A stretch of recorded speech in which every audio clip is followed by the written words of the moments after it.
we love this job. So I think every day is Teachers' Day from the teacher's perspective.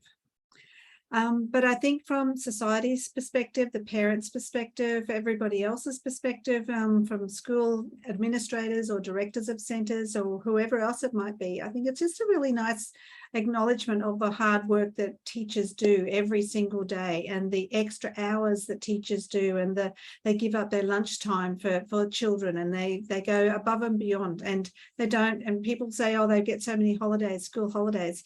Well, they might, but you know, if you've been a teacher, you know that by then you're so drained, you really need to have a bit of a break and have a holiday, because we give 150% every single day. So every day is Teachers' Day because we love the children, and the children make us feel special every day, draw us pictures and give us little gifts and pick flowers for us and do all of that beautiful stuff. But today we honour teachers in a broader sense, I think, and just acknowledge all the extra work that teachers do above and beyond what they're paid to do. So I think it's important. It reminds me a little of Valentine's Day, you know, that is celebrated worldwide. You know, that's one day, and people say, oh, that's stupid because you should love everybody every day. And I think we do, but it's a reminder. Valentine's Day is a reminder to show everybody that you love them. And I think Teachers' Day is the same, just a reminder to acknowledge all of the extra work that teachers do and to appreciate what they do. Very well said, Dr. Catherine. Right. So we have this, of course, we do that every day. And like Valentine's Day, we love everybody every day. But when Valentine's Day comes, it's a celebration of love. But if, in the similar manner, when we have Teachers' Day, it's a celebration of the teachers, of what they do, and they go the extra mile every single day. But let's have that one day of celebration and honoring them. Thank you so much for saying that to us. Let's go to Ms. Sana. Ms. Sana, your thoughts, please. Doing well. Thanks to Dr. Vasavi and the team to invited me. In this day, in my thoughts, that one I'm proud of myself, because everyone has their own professional life. They are busy in daily life. So in this specific day, we realize that what we achieved. So in my past, what I achieved in my teaching life, the whole profession in schools, either in Montessori's. So in this specific day, I received so many parents' messages. Even it's my practice that one that in each year in this day, in the evening, I have to go outside to have a cup of the tea or the coffee, give treat to myself to be proud to be a teacher or trainer. So this is my point of view. And happy Teachers' Day to everyone. Thank you. Thank you so much. Same to you, Ms. Sana. Happy Teachers' Day to you. And very rightfully said. So the world, the society, the schools, they celebrate and they honor us. But it's very important to actually consider this thing that, okay, we can also pamper ourselves, honor ourselves and the jobs that we do. So it's if we don't honor ourselves and we don't honor our jobs, then we can't look forward for somebody else doing it for us. Very greatly said, Ms. Sana. Over to you, Ms. Shanti. You've been a teacher and then since a long time. Let's see, how do you feel about it? Yeah, today is a special day that 5th September always we used to celebrate Teachers' Day, which is Dr. Sarvapalli Radhakrishna's birthday.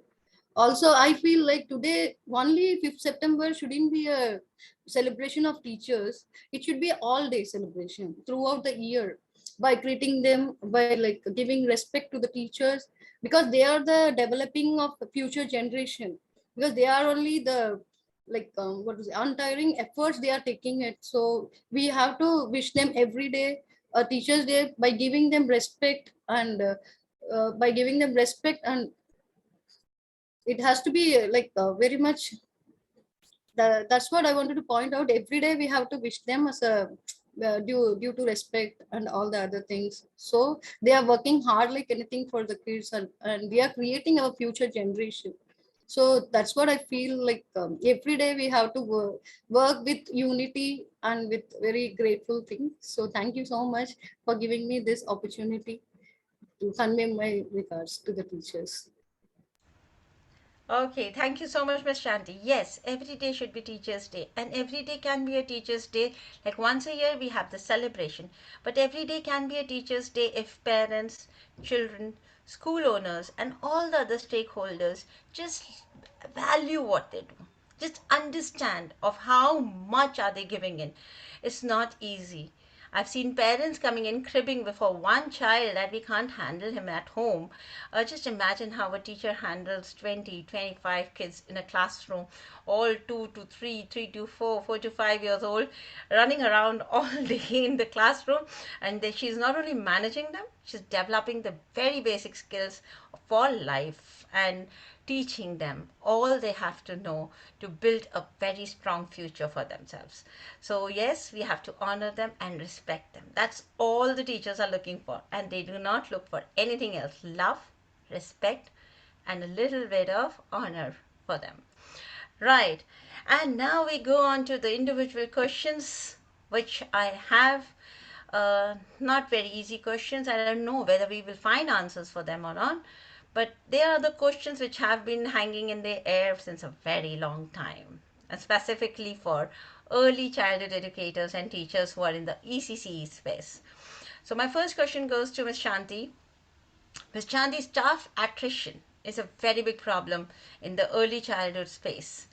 And because of various reasons, we have young girls joining in, and we have mostly women in this industry.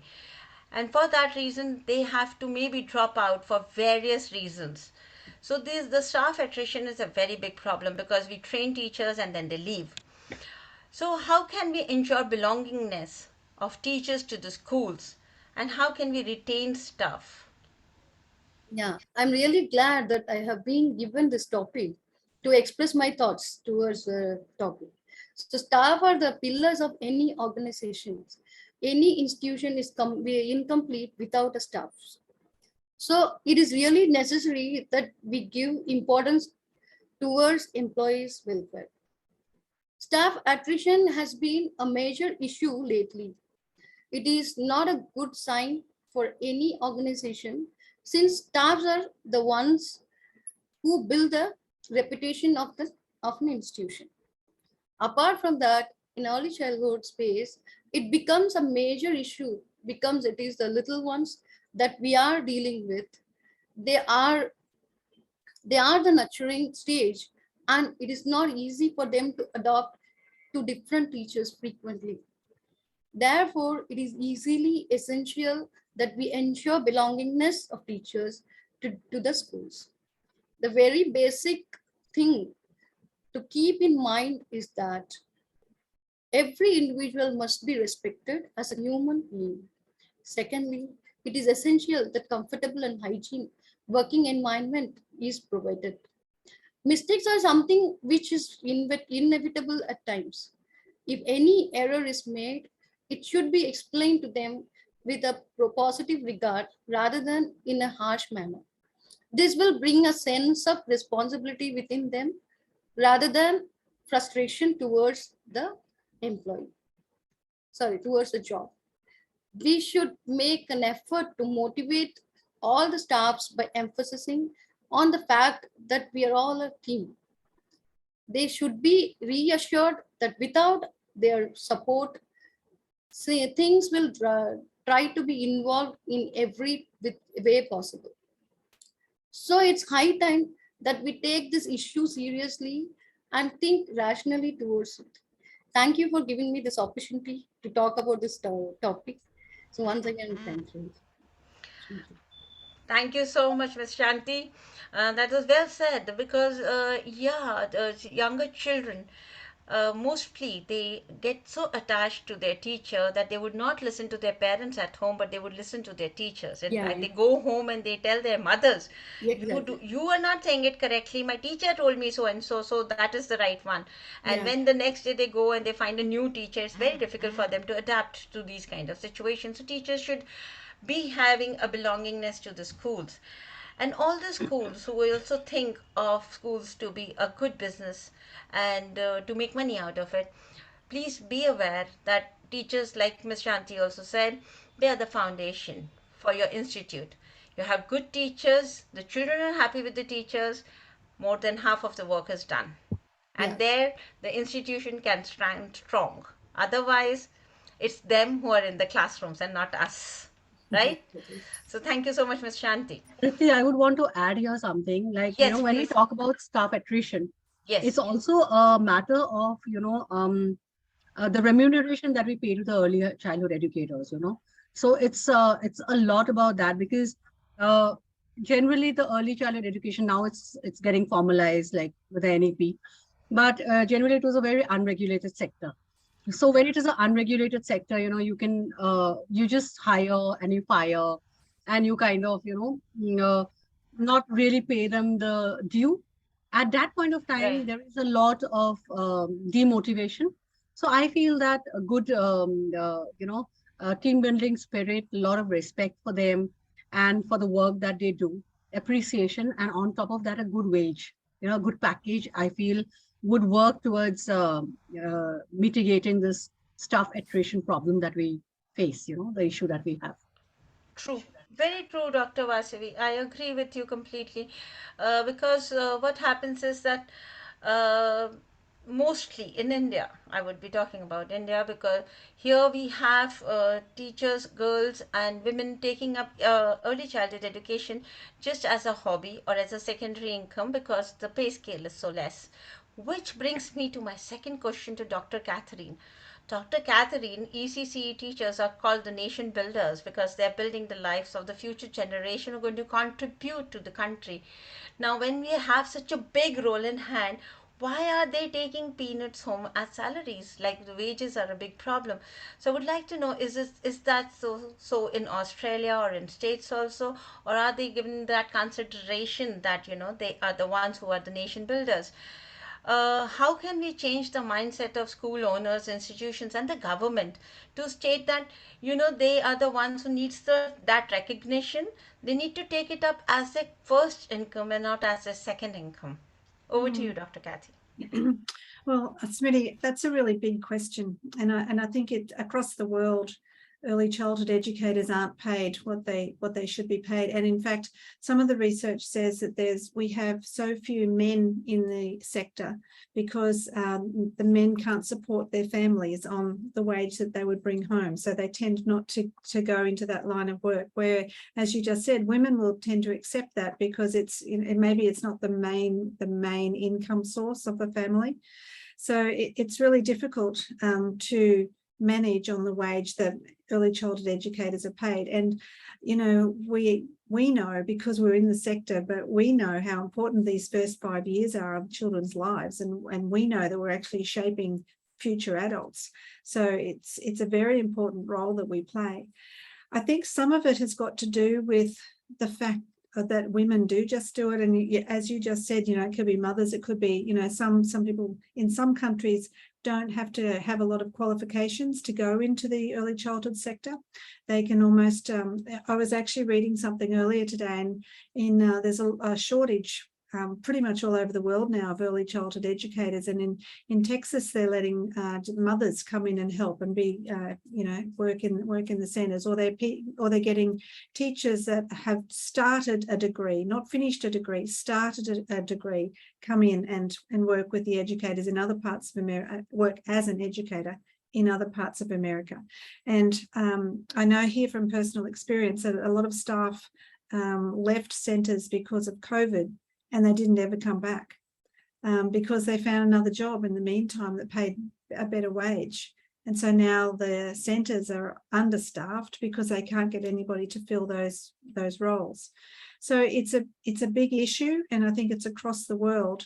Part of it is because I feel that early childhood education isn't seen as a professional sector. We're not seen as professionals. We're just seen as babysitters or people who look after children. And that whole care and education that you mentioned before, Smitty, is really important. That back in the old days, early childhood centres were designed to give parents a bit of a break and care for the children. But we've moved a long way since there, and we're now educating children and with their educational facilities. But I think society hasn't worked that out yet. And so we're still seen as just sort of, looking after children and not seeing all of the educational outcomes that are achieved in an early childhood centre. So what do we do about that? I think some of the things that we can do within the sector is to change our language. So when we're talking to children, when we're talking to parents, we don't say, oh yeah, we had a good play today. We say, no, we spent a lot of time in the sand pit today experimenting with water being absorbed into the sand, or we spent a lot of time today experimenting with colour and mixing colours with the paints.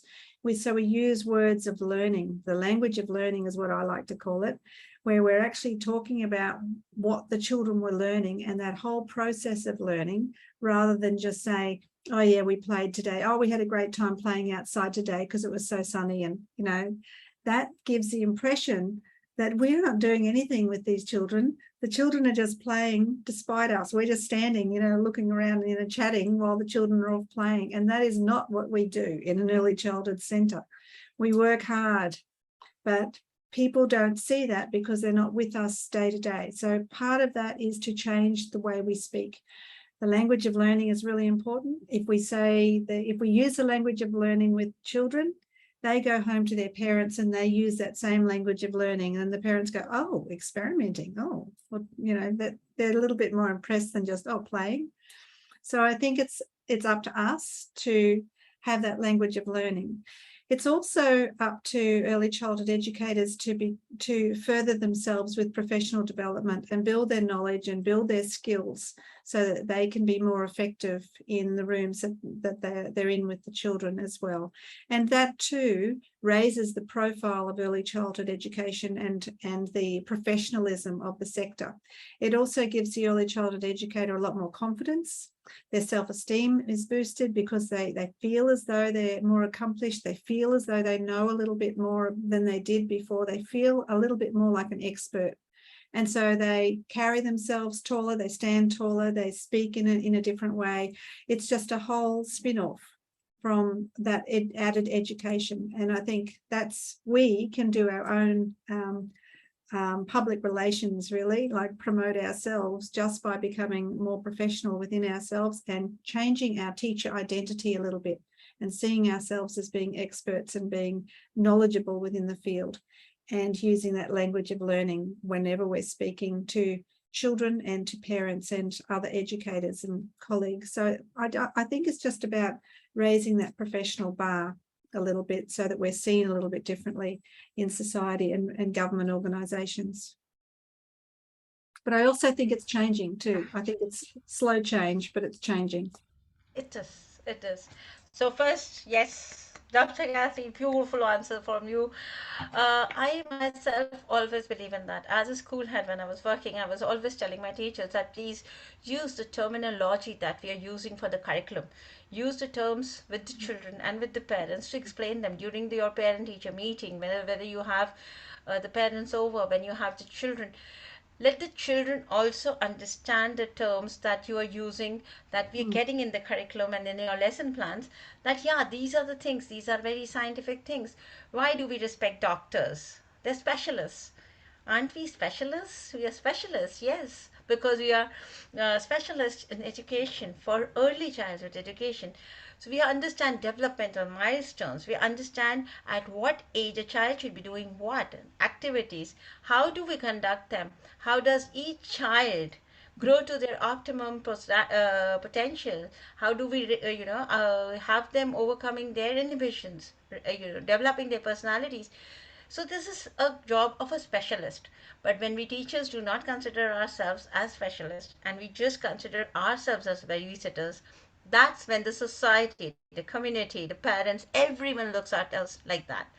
And Dr. Catherine very rightfully mentioned that the people around us always feel, what do? You go to the school, you have those little children coming in, you play all day with them, and then you come back. The children also just play and they go back. So many times schools are questioned, why are your fees so high? Why are you charging so much? So because all the children are going to do is going to spend some time there playing.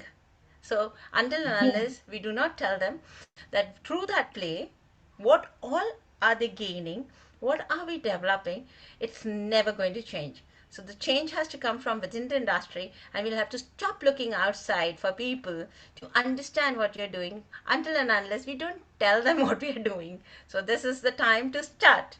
So beautiful answer, Dr. Catherine, and you've given a lot of food for the thought to all the teachers who are listening to us today.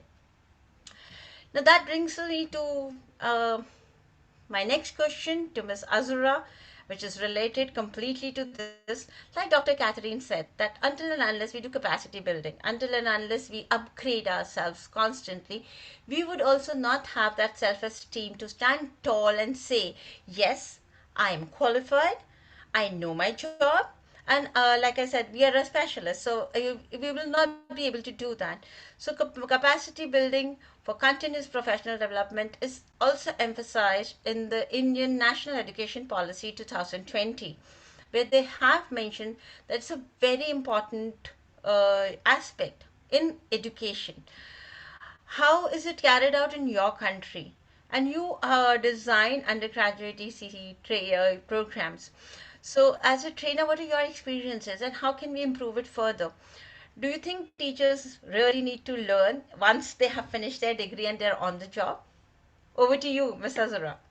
Thank you, Smriti. This is a question that I've been waiting because I always talk about the program that I develop, but no one asked me on what base do I develop it. All right. So in Malaysia, allow me to share some slides.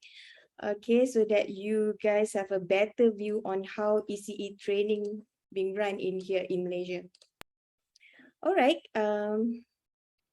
Is visible, right? Yep. Yes, All right. Ms. Azura. Yes, you can see it clear. So in Malaysia, we have two government bodies that govern the early childhood education program. I'll go back to why I call it ECE, not ECCE. All right.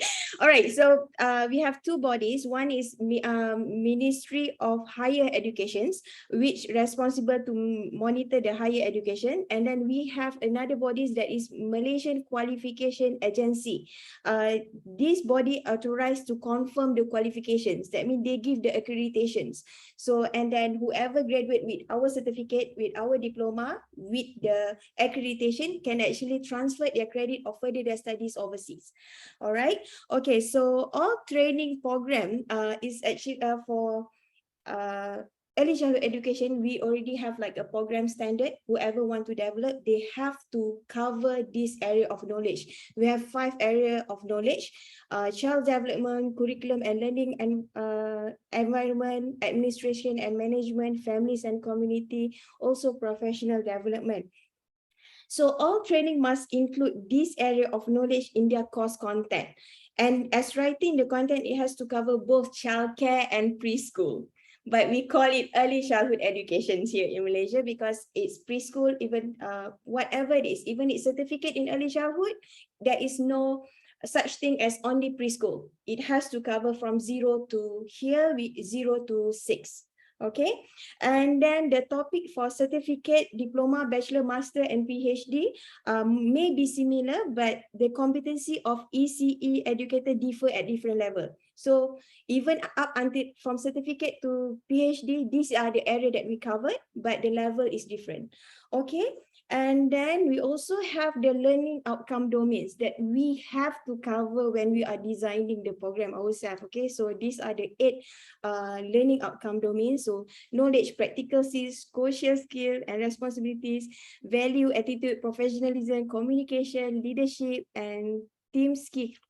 Problem solving, scientific skill, information management and lifelong learning skill, managerial and entrepreneurial skills. So basically we cover everything. So you can actually like be the operators, not only teaching. So teaching is here, but you can also be the supervisor of the center. All right, so for the program certificate diploma. And also when we are designing is an outcome-based program that we have to design. It has to be met with Bloom taxonomy. So our graduate will have all these aspects or cover all these domains. So cognitive, psychomotor, and effective is being covered. And if you don't have this, we cannot get the accreditation. So the process is really structured, and it's not easy. Basically, like when you develop, you need to get a good SME, subject matter expert, and they will run through your, how do you do the assessment, how you do the lecture, until they will really confirm this is like a very structured and very good program, then they give you accreditations. Okay, so this is basically the qualification framework in Malaysia. Okay, we have certificate. The first one is a certificate. The lowest level is certificate. It consists like 60 credit. 60 credit is about one credit is equivalent to 40 notional hours. All right, so this certificate is around 1 year. So certificate in early childhood education. All right, and then we have diploma. All right, so for with certain requirement of high school graduate, they can basically straight away jump into diploma program. However, if they don't meet the requirement from the high school certificate, they can take the certificate in early childhood education to go into diploma in early childhood. Okay, so basically this is the minimum entry requirement to enter diploma. So diploma itself, we have 80 credits, okay, which is about 2.5 years, and then it consists about the field work. You have to go to do a practicum, internship in school, in both in childcare and preschool. You have to go to do the internship in both center, cannot only one. And here, this is it.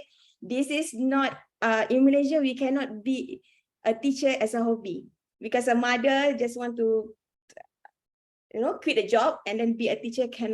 We don't allow it here. So if you want to teach in early childhood education center, you must have at least diploma in early childhood educations. Okay, so we have bachelor degree in early childhood, master, and also PhD. All right, even though you have a PhD, let's say you have a PhD in education, you cannot teach in early childhood education. You cannot teach in center, because you need the notional hours in early childhood education, because remember the area of knowledge itself, the child's development. Because if you have PhD in education, you don't have the notional hours of learning about child's development. It doesn't qualify you as an ECE teacher in the center. Okay, so and then so for a teacher, this is a policy that even for in government, we need a 30 hours of 5 days of CPD per year. All right, so there's a policy in this. Okay, so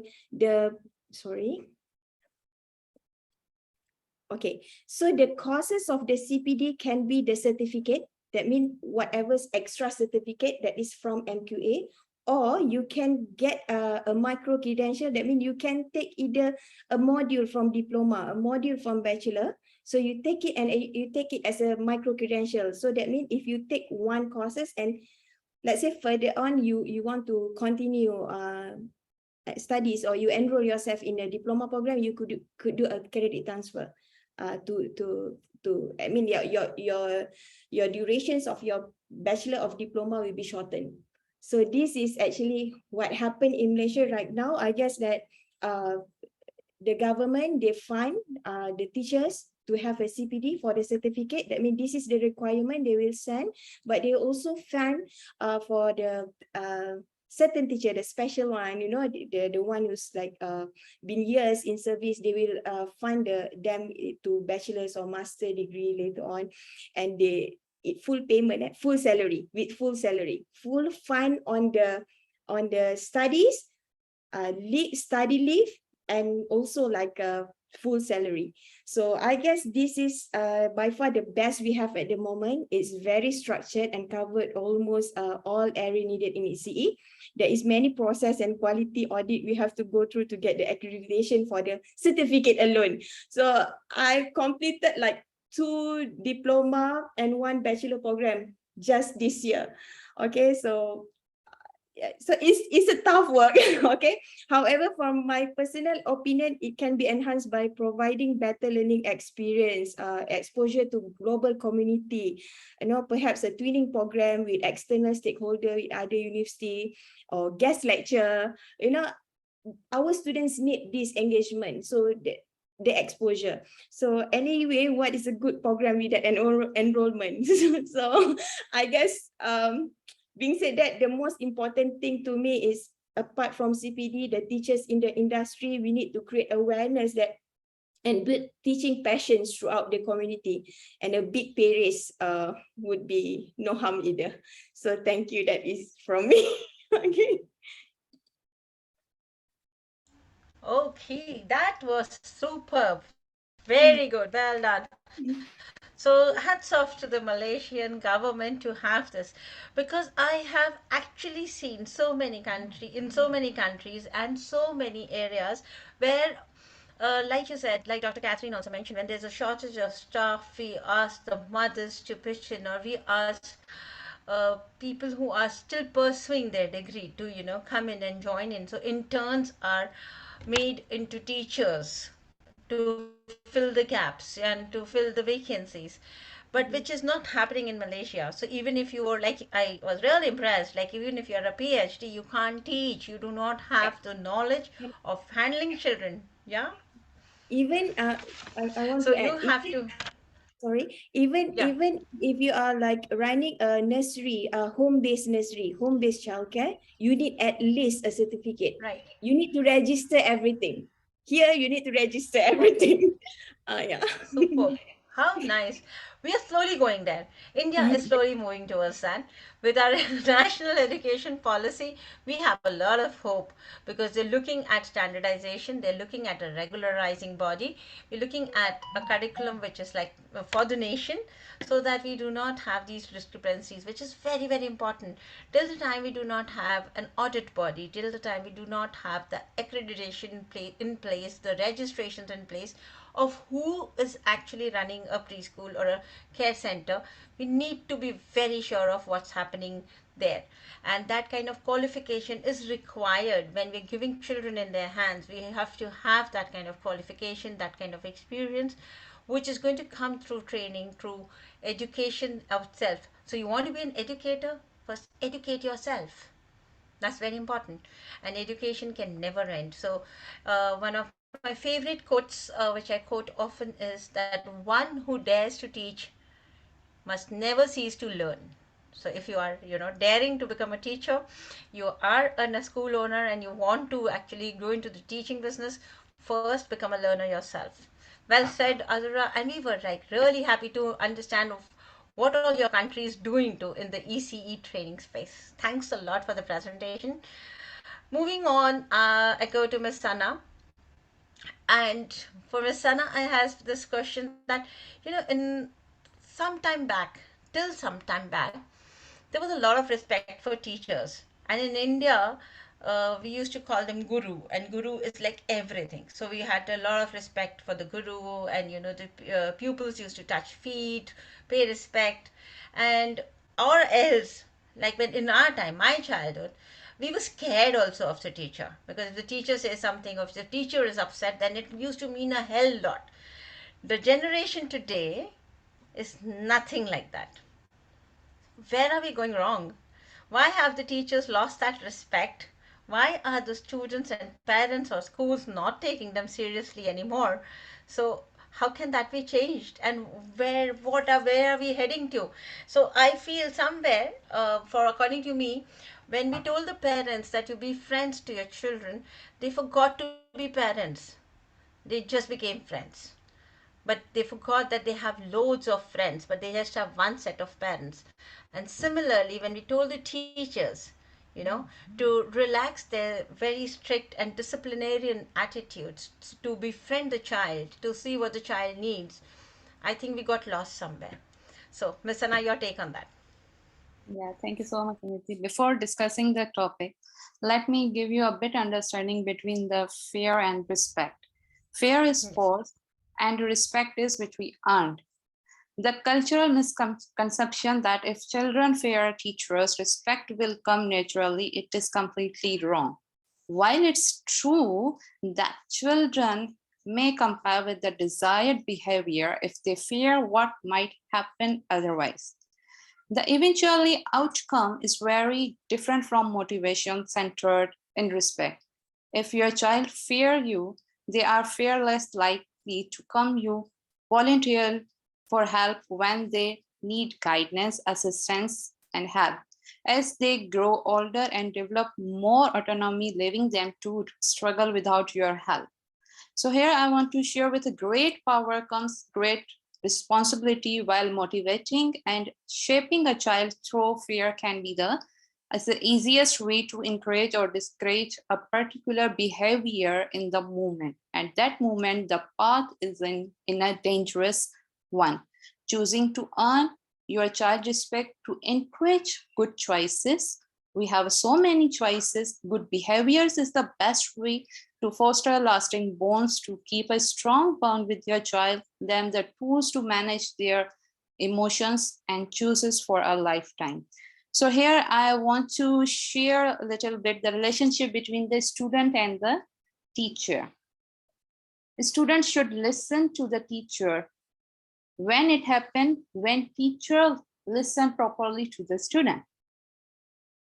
Okay, so now in teachers, on the other hand, need to do their best to give their students a quality education. Communication is strong. So here I want to share the practical of my own example. When I was 4 years back, when I was in Abu Dhabi in school, there was a one child. So he's not, unfortunately, he's not anymore in this world. At that time, he was in fourth grade. So there was a children, so many children. So boys are there, you know, boys sometimes are making a noise and shouting. So I just enter the class and my face, you can say that unintentionally, like a rude, like a angry face. So they just keep silence. Everyone just keeps silence, and then they have to sit on their places while boys also. I was amazed that one. So I was just thinking that one, this one is a good, that one I was making this one face, and they have to make their own discipline and all the things. The one child, that one, the Aslan, he came to me and say, Miss Sana, can I ask her one question? I said, yes, sure, Aslan. So he said, when you entered, why you look like so rudely? Is anything is wrong with you? I was just clicked on my mind that one, that Sana, you did a wrong. And the other side, I achieved that one the last year, which I spent the 2 or 3 years with them since last grade 1. So we made a bound positively and communicative. I didn't know that one. मुझे नहीं पता, मुझे याद नहीं है कभी हमने अपनी एज में जाके हमने, when I went to my class, even the teacher said that you have to do this one and you did it. Someone said it, Sana, you did it. So you did. I just keep silent. I was feeling very fear. Even मैं अपनी सच्चाई बयान नहीं कर पाती थी वहां पे.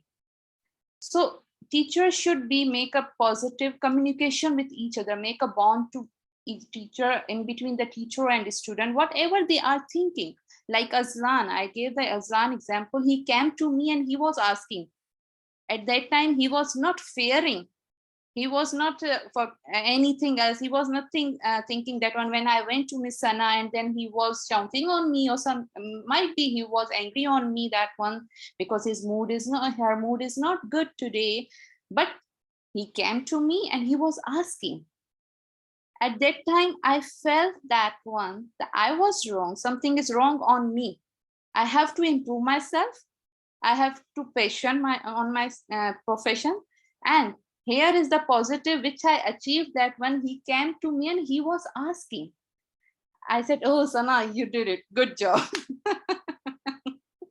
So that is a mentor. And the other one thing is that the school and the teachers, where they are going wrong.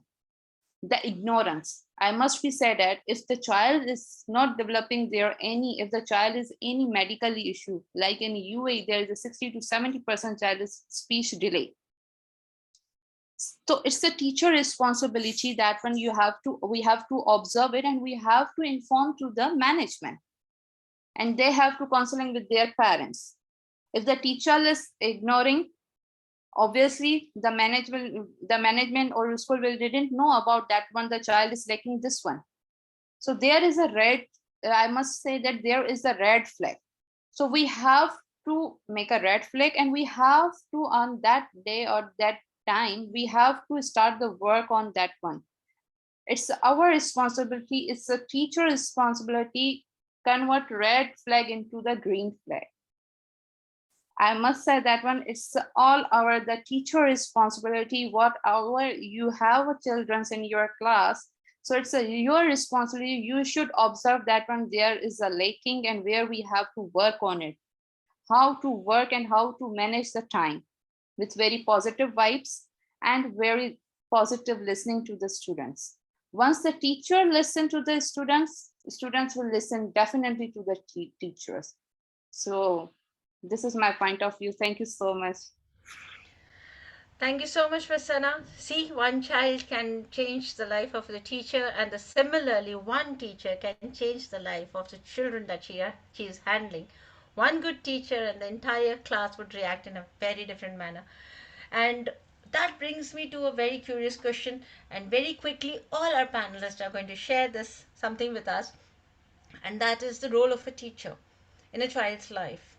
So, according to you, you have been a teacher at some point of the time, and you must be having a teacher, a favorite teacher, maybe from the school days or the university days, or even now, right now, when you are working with your colleagues.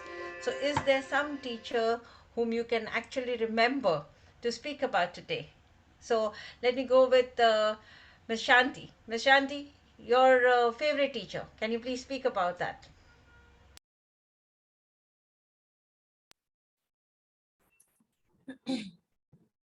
Yeah, can I continue?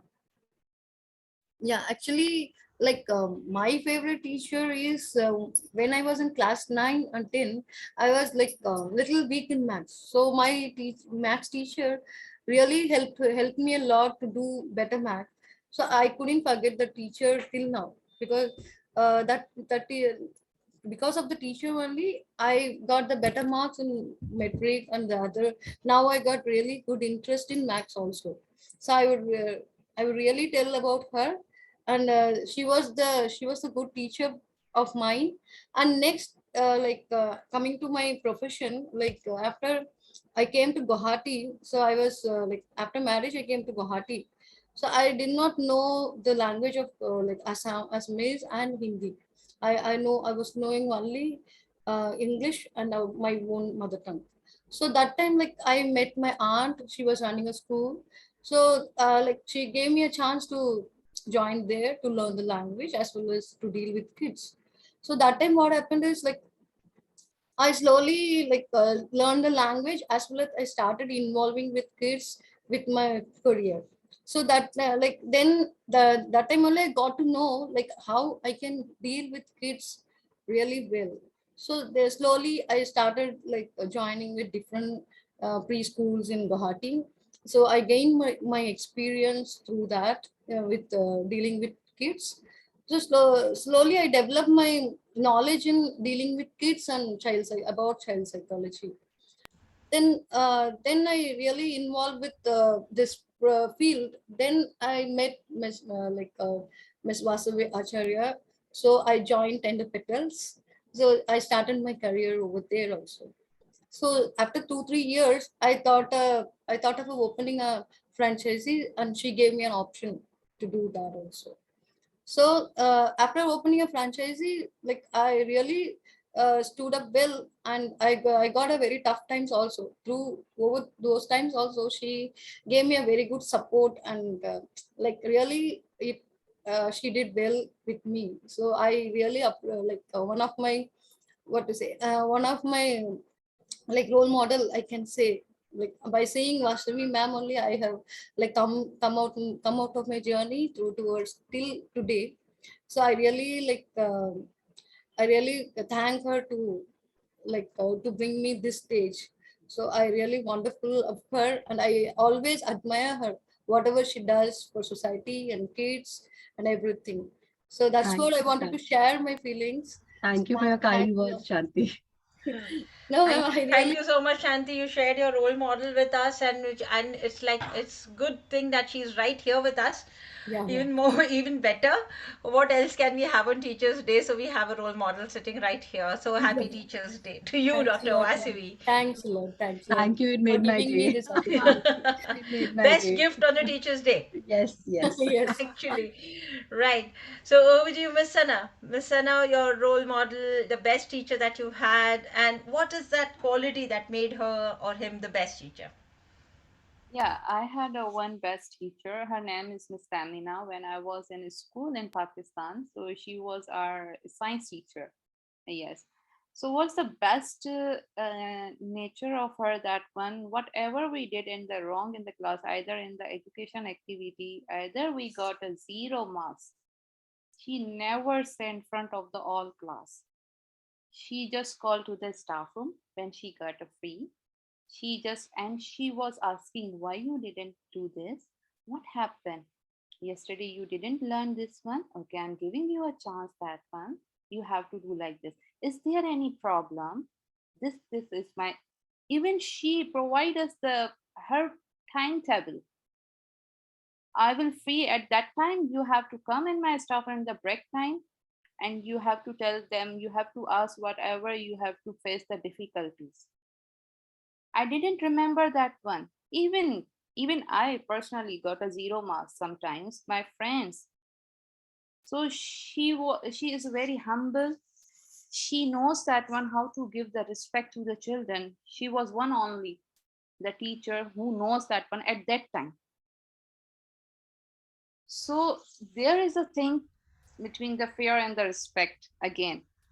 So Yes. that's why she is my best teacher always, because she support us very positively, she pushed us very positively, and she knows that one which one is the way is good for us and how she deal with them.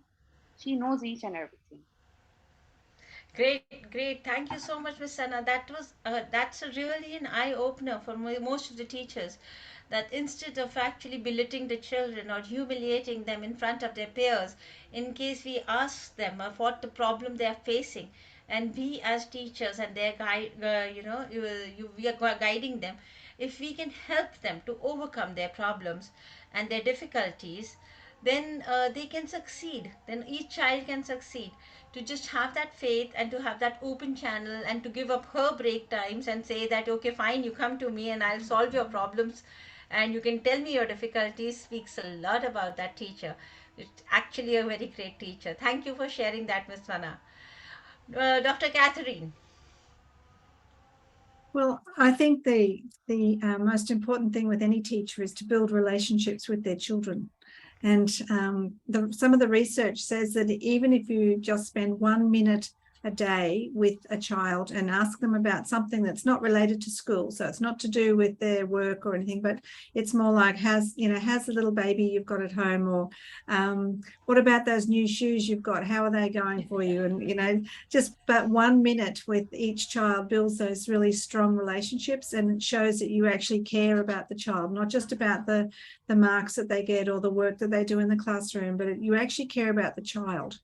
And that builds all of those things that everyone else has said. It builds those relationships, it builds that respect, it builds that trust, and it builds that closeness, and that the child then wants to achieve and do really well.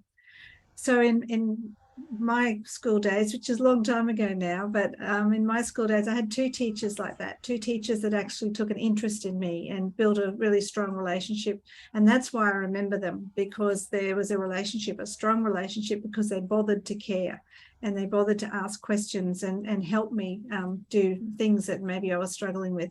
I was pretty good at sports, so they used to help me outside of school and those sorts of things. So they gave a little bit more than just the normal teacher would. So, and that helped build the relationship. But just remember, 1 minute a day, that's all it takes, is to add to that relationship with children. Thanks, Smitty. Absolutely, I agree with Dr. Catherine. Because then I'm going to share with for my favorite teachers too, because it's my day. It would be my turn after Miss Azura. So, Miss Azura, well, who are your favorite teachers, and do you remember anyone from your school days? I value all my teacher, not to say that none of you, didn't do that. But to me, it's like teacher is the first profession that I learned about. All of us learn the first profession is teacher. We know teacher first. And I think that the teacher that I value most, that one is my secondary Bahasa teacher. I mean, like, I was not really good in Bahasa. So she was like really like comforting, until, I succeed in doing Bahasa. And then another one is my lecturer in my uni years. So, but it's not the academic wise when I look into like why I like these two teachers.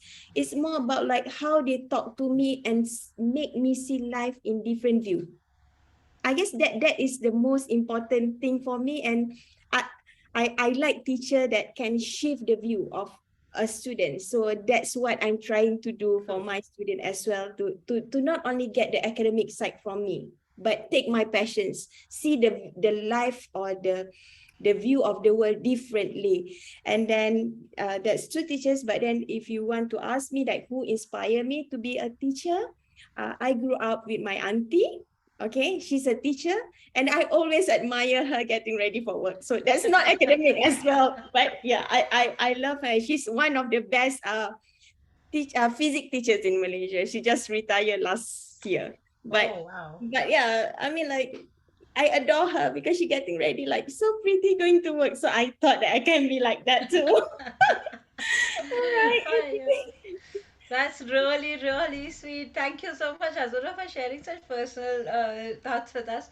It's really amazing. And I agree, all the teachers who build a relationship, who go beyond academics, who go beyond what our scores are special to us. So, on the record, my favorite teacher. My favorite teacher was so favorite that I married him. So I met my favorite teacher very late in life.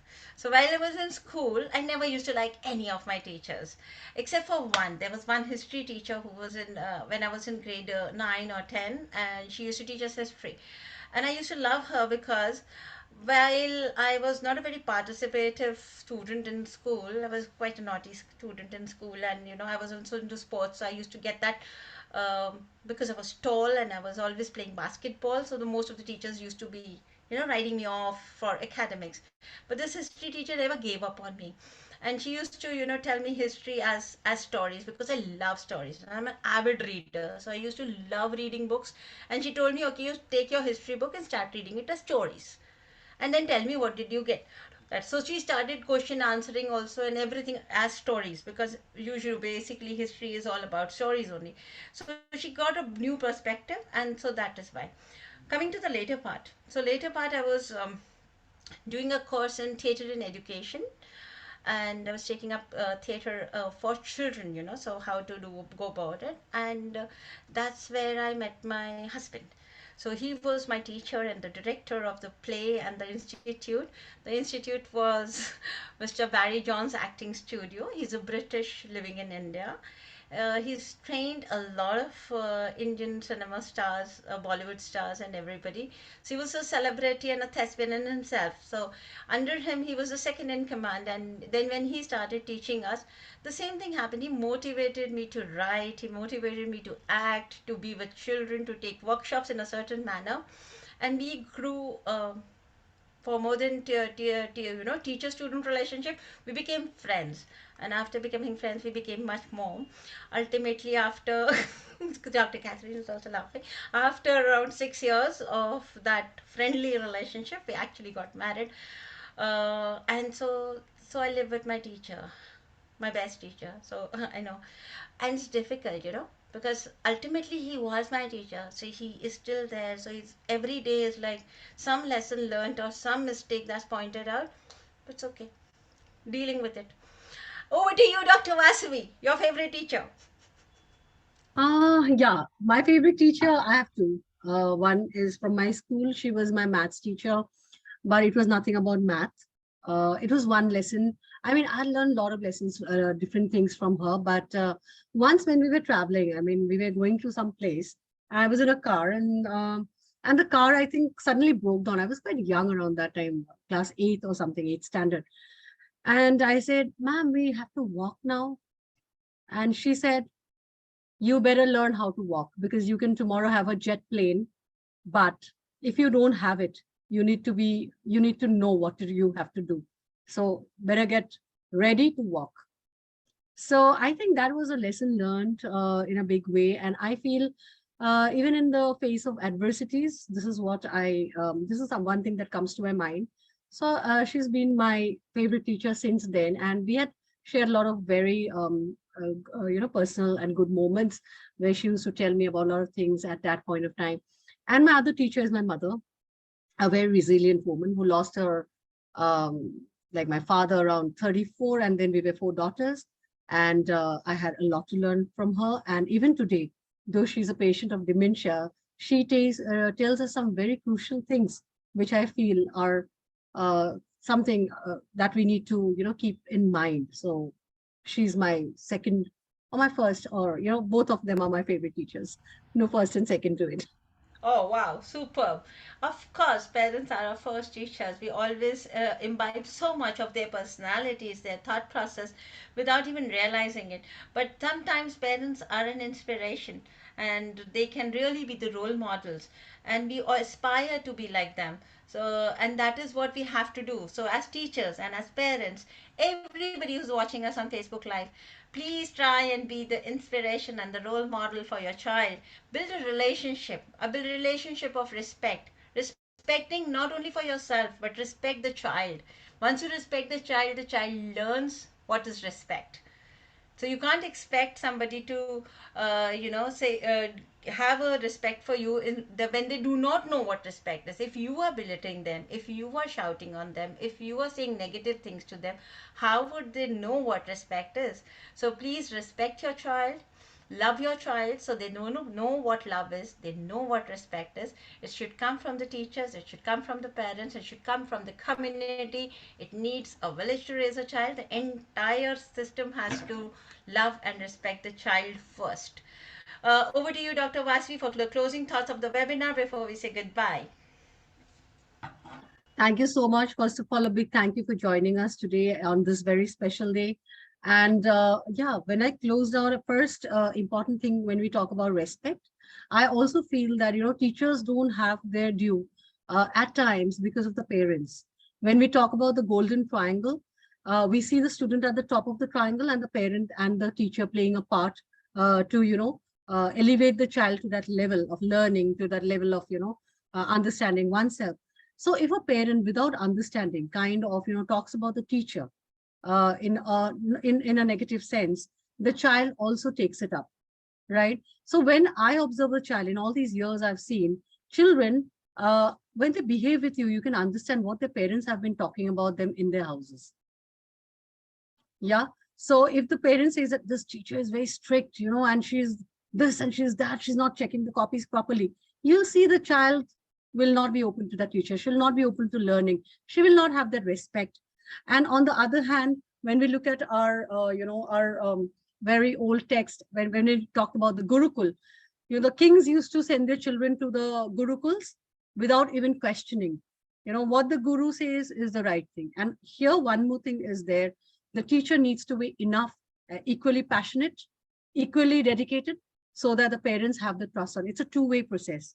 And when we look at the triangle, they're both on the bottom and the child on the top. So these two have to be in good terms in order the child to get what they need to get in their education, in their learning process. That's what I have to say.